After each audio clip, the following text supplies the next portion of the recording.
Hi guys, in what will be the first of many Holly Nolly comparison videos, let's talk about now for a start the remake of classical movies. Okay, so recently Coming to America was released, the sequel, not the sequel, but a remake of Coming to America. And not just that, we've seen Hollywood remake so many of their classical movies. They've remade Lion King so many times for us to count. Nigerian movie makers have started that trend now where we remake so many of our movies.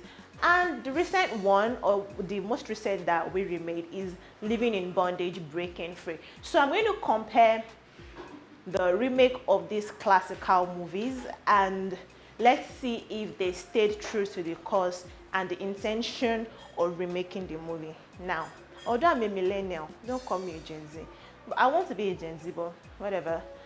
I did not see the first installation of Living in Bondage. However, I've seen both Coming to America's, the 1988 version and the 2021 version. Although I did see Living in Bondage, Breaking Free when it came out in 2019, so 2020 rather, no, 2019, yes.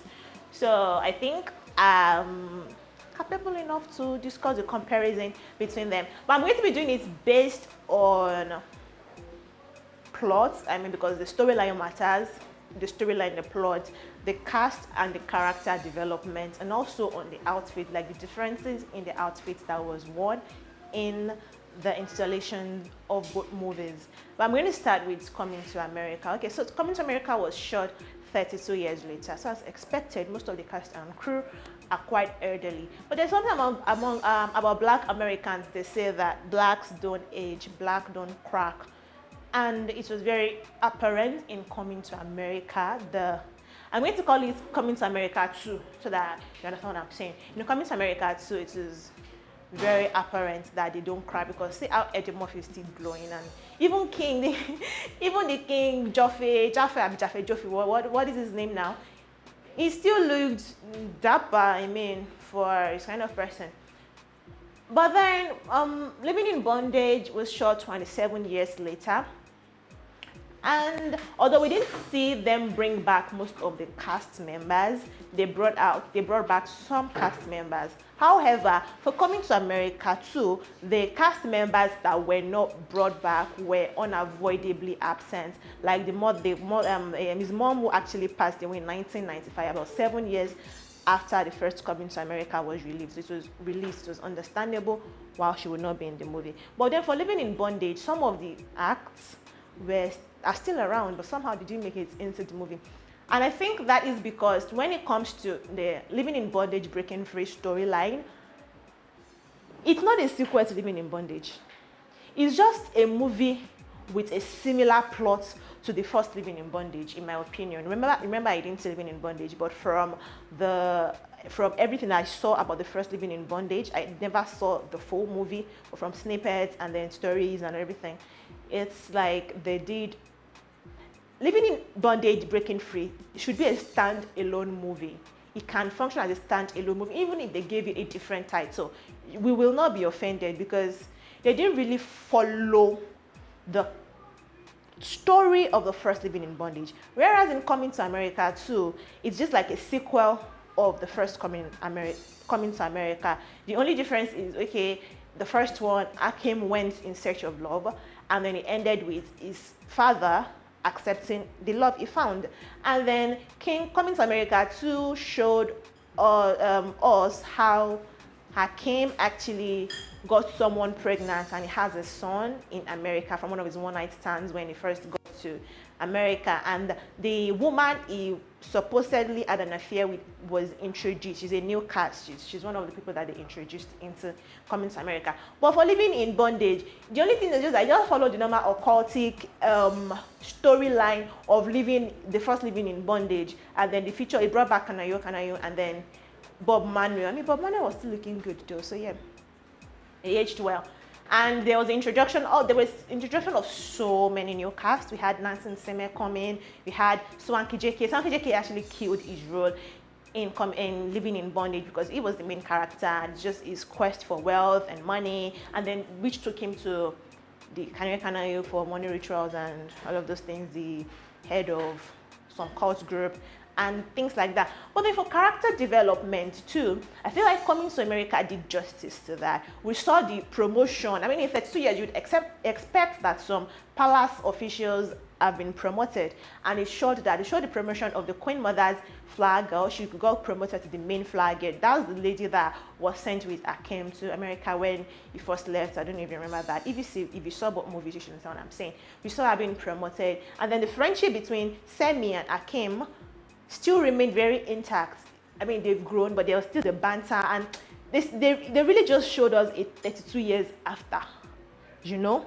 But for Living in Bondage didn't show us it 27 years after. They just made a new movie, my opinion. Although they did justice to the new movie, the movie actually made sense. They stayed true to the plot. The writers did beautiful job with it.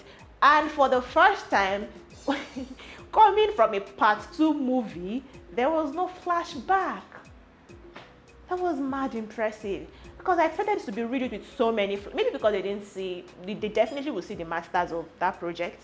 But somehow they didn't riddle us with flashbacks, the play-by-play of what happened in Living in Bondage 1, because that is what we've come to expect in all of these movies that have a remake, so to say, in the Nigerian scene. Maybe because it was not a continuation of the first Living in Bondage, but a different one, just like another installment of Living in Bondage. Maybe that is why we didn't see something like that happen. But when it comes to that regard, we did well. And something that I actually liked about Living in Bondage 2 as compared to Coming to America, not as compared, that went hand in hand with Coming to America was the outfit of the cast and characters, like the characters, the people in the wardrobe section did well. Coming to America, the first installment was actually very beautiful. The beautiful characters, they displayed beauty, palatial kind of beauty. When Coming to America, Coming to America too, they displayed African beauty, because I feel like that was brought about because of the change that has happened in the Black culture in America. Now more acceptance of the African part of them.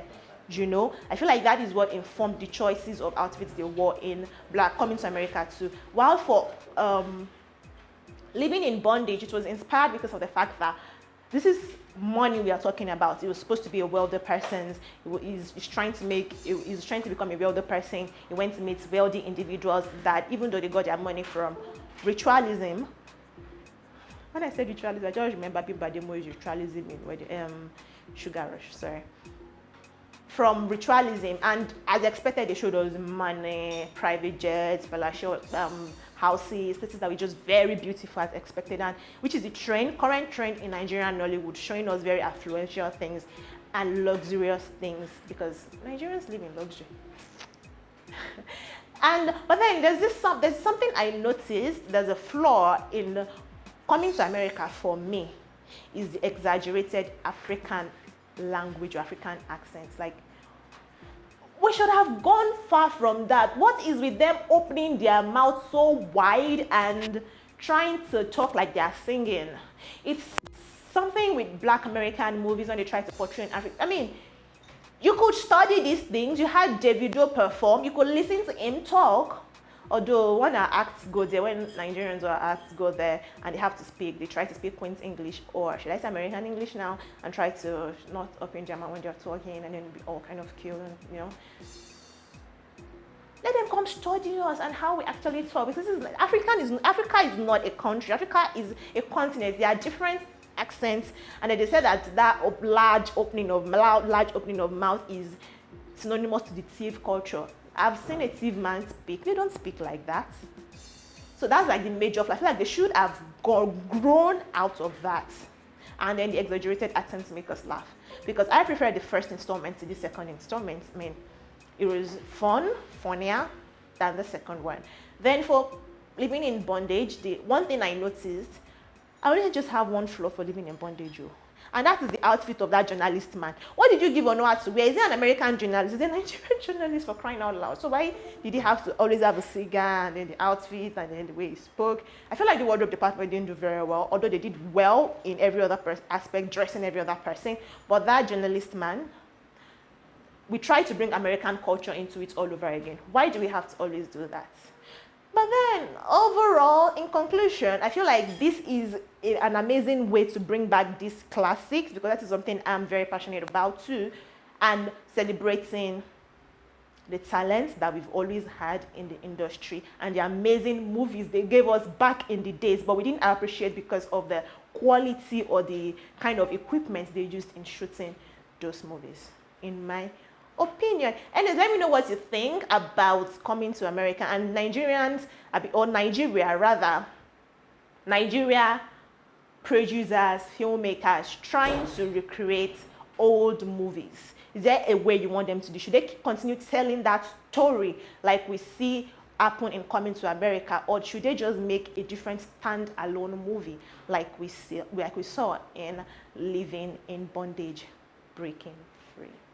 I'd love to hear from you. Let me know what you think, and I'll see you in the next one. Until then, bye.